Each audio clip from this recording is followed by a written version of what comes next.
देवर जी का ये भौजी? देखा बहुते दिन से हमरे मन में कुछ सवाल बा।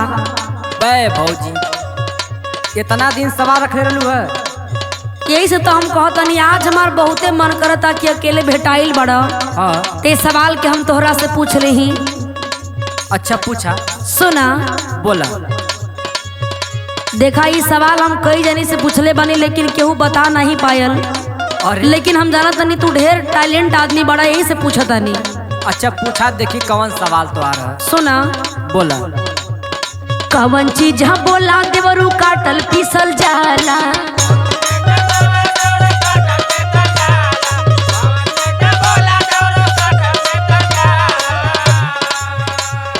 कवन चीज बोला देवरू काटल पीसल जाला। बाटल हो जाला ना, बाटल हो जाला ना, बाकी खायल नहीं जाला। बाटल हो जाला ना।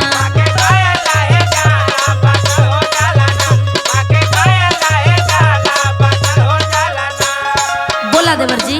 अरे भौजी यह सवाल है? हाँ हो, कई दिन से हम सोचत रही कि तोरा से पूछब। अच्छा लाभ सुना। बोला। तसावा के पत्ता भौजी काटल पीसल जाला।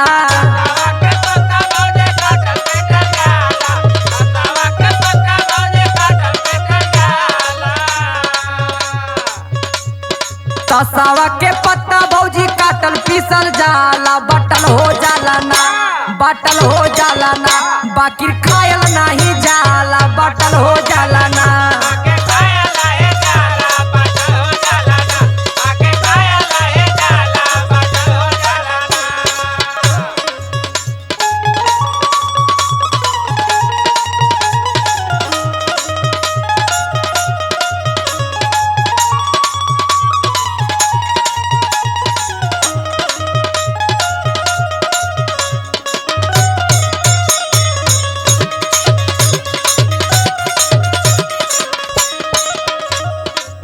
और देवर जी बोला भौजी। हमार दूसर का सवाल सुना। और एक कई टे सवाल लेके बैठल लुकाओ। और देवर जी बहुत दिन से हम तोहार इंतजार कैले बानी। आ कई लोगों से पूछले भी बानी लेकिन केहू बताइए ना पायल। अच्छा पूछा। सुना। बोला। कवन चीज होला देवरू हरा कचनार हो।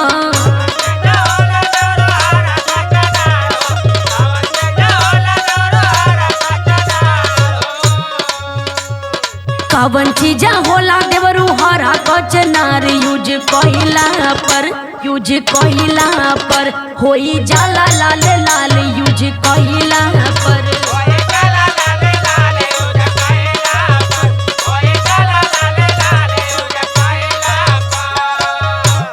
अरे भौजी यह सवाल है? हाँ हो। बड़ा दिन से लेके बैठल लू है। बतावा। ला सुना। बोला। मेहदी के पत्ता होला हरा कचनार हो। बात देवर जी।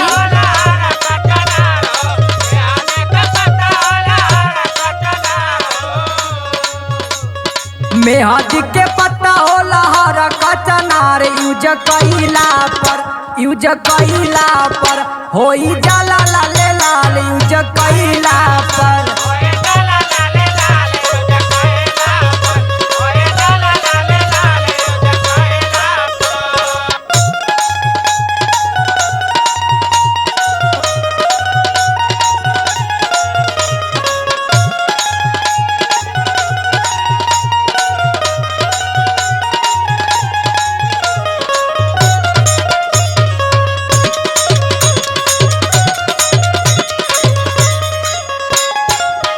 देवर जी का ये भौजी? आखिरी सवाल पूछो तनी। अरे भौजी आ एकरा के बता देबा ना। हाँ एकरा के बता देबा हाँ। तो हमरे मन के सारा भरम दूर हो जाई। अच्छा यो पूछ ला तो भरम दूर हो जाए। सुना। बोला। कवन चीज हवे देवरू सब ही देखेला।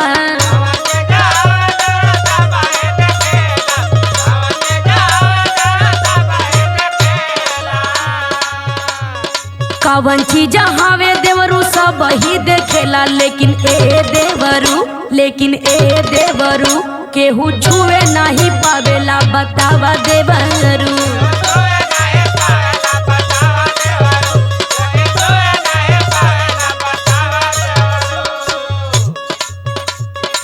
ना पता काहे भौजी? ना ना देवर जी, हमरा के पता कहाँ से रही? ई कुल हम कहीं से बात सुन ले बानी, यही से न तोहरा से पूछता नहीं। अच्छा अच्छा ला सुना। बोला सपना ऊ चीज भौजी सब ही देखेला,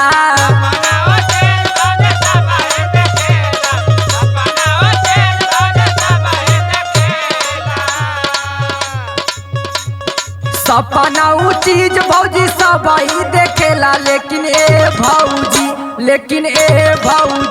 केहू छुए नहीं पावेला, सुनाए भौजी। सही बात बा देवर जी। और काहे भौजी?